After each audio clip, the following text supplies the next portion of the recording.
Is a crash your next big opportunity in real estate? Affordability is tanking, inventory is frozen, and mortgage rates are climbing. For real estate investors, this isn't just noise. It is actually your chance to make the right moves in 2025. Will 2025 bring a real estate crash or a correction, or is it just more uncertainty as the market continues to go higher? Investors who stick to the fundamentals will be the ones who thrive now and in the future, and here is how you can be ready. Every crisis or potential crisis creates opportunity. Whether the market crashes or holds steady, investors who know where to look can turn 2025 into their next big win. Now, guys, a downside for renters is median rents have increased by about 41% since 2020.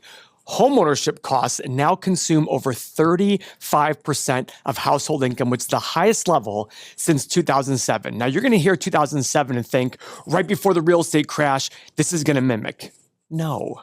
Remember back then. And if you're younger, like our average viewer, and you don't remember 07, 08, guys, back then, lending standards were insanely loose. You could literally go in, claim you made a certain income, they wouldn't verify it, and they'd give you a loan because real estate always goes up. But eventually, the chickens have to come home to roost. And in that situation, all the lenient bank lending standards created toxic assets on the real estate balance sheets, and the US government had to bail people out, and people weren't able to get loans.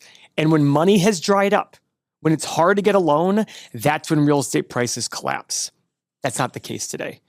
I'm a guy with considerable assets, and I still have to jump through hoops to get loans. In fact, it's so annoying that I have to literally sit there and negotiate with the bank and say, if I put more down, will you guys not make me jump through as many hoops? That's how tough it is out there, which is a good thing.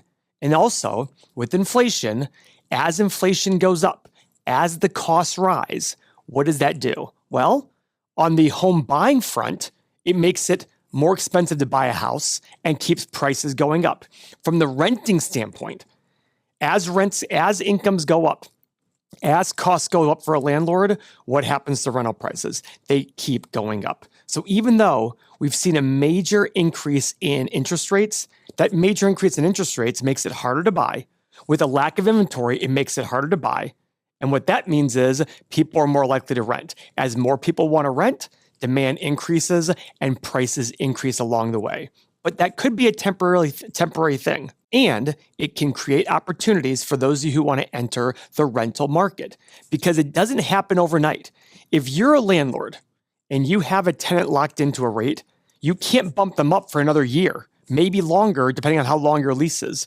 So you're stuck on a lower rate for a while. If you're able to buy real estate with rents very, very low, and I want you to also keep in mind, I hate to say it, but a lot of people in real estate for a long period of time tend to not increase their rents as much because they want to keep their properties full.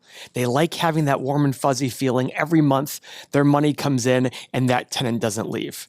That creates amazing opportunity for you to be able to find under-rented properties, buy them, put a little bit of money into them, and do what I really, really encourage on this channel, which is something not a lot of people talk about.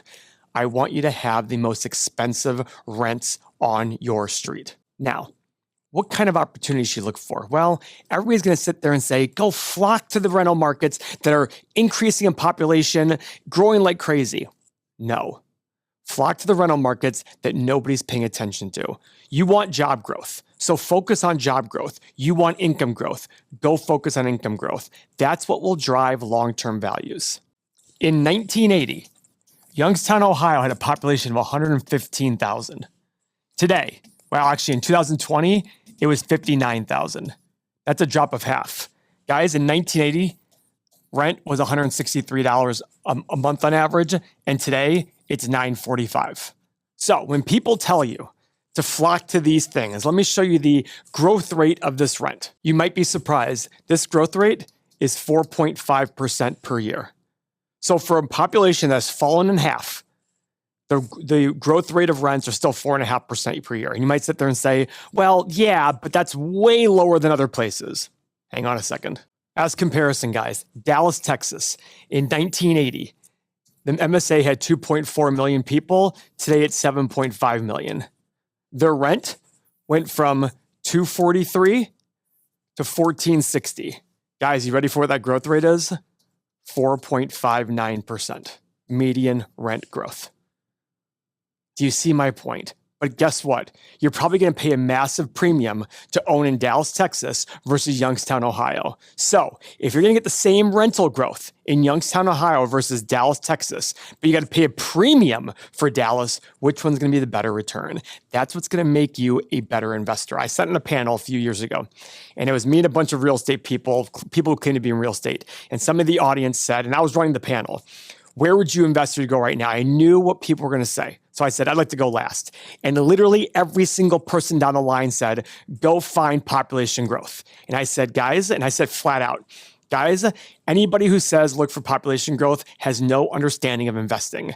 And people started to chuckle. And these people got offended. And afterwards, one of the guys in the panel was from Cleveland, said, Paul, you're wrong. I'm like, listen, I have the data to prove it. He goes, I'd like to see the data. So I said, when I get back home, I'll email you. I emailed him 3 times. He never responded. Why? Because nobody wants to admit the truth. People just want to sit there and say, I just want to go to the sexy cities. It's easier to sell those cities. So guys, just to make sure, 2.4 million to 7.5, 3x population, Youngstown, Ohio, minus 50%. And yet pretty much the same growth rate on rent. Now, could it be a little different size of units, et cetera? Yeah, maybe so. But at the end of the day, what rate you have to have in growth on rent in order to justify such a big premium you're going to pay in Dallas, Texas versus Youngstown, Ohio? Now, from an overall perspective from the entire country, we do have a shortage of housing units. The U.S. faces a shortfall of almost 2 million units, including 1.1 to 1.2 million single-family units. Now, labor shortages, material costs, zoning laws have all stalled new construction. We've all seen the labor shortages. We've all seen low unemployment. We've all seen higher inflation, increasing material costs. That is definitely affecting the way in which people can build new units. But for your benefit, with limited supply driving demand, it allows you to go buy a property, make it nice, make it nicer, and charge a premium rent. Now, you might be thinking to yourself, but Paul, what about my mortgage rates? Guys, as an investor, you don't care. When you buy a property, you're going to look at the property and you're going to take our real estate calculator and you're going to sit here and put a real estate deal in. And one of the first things you're going to do is bring in and talk about your mortgage rate. And it's going to affect your IRR. You're focused on an IRR. At the end of the day, who cares what the mortgage rate is as long as you're getting your IRR? And you lock in that mortgage rate for how long? For a long period of time, upwards of 30 years. And in that time, if rates go down considerably, you can refinance. And if rates go up considerably, you don't care because you locked in your rate.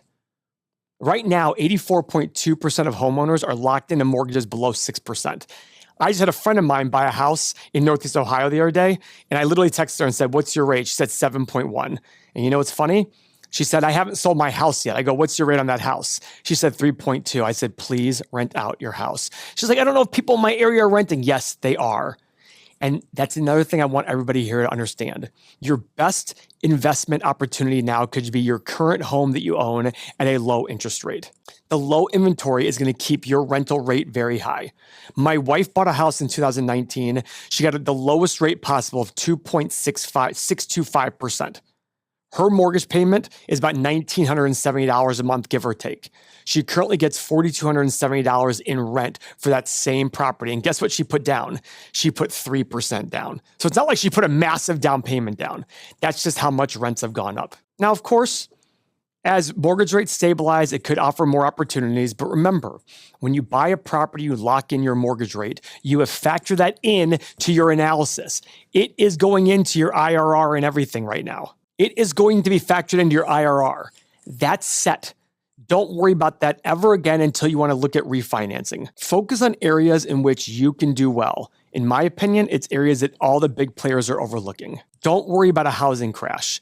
If you lock in your rate and you take care of your property and you pay your mortgage, even if there's a housing crash, as long as you pay your mortgage, you're good. In 08, 09, when the housing market crashed, nobody touched my rental real estate. Not even a bank even said anything. Why? Because my properties were performing and we were making the mortgage payment every single month and rents were going higher and higher. We saw massive rental growth during the real estate crash. Why? Because less people could buy. Much like what's happening today, it's hard to buy properties. Guys, the market is very resilient right now, but investors must rely on fundamentals, not speculation, to succeed in any market. Now, guys, we probably will not see a nationwide crash in prices or even a decline. Now, different pockets of areas like Houston in the 80s when they had the oil issues and other things like that can cause local issues.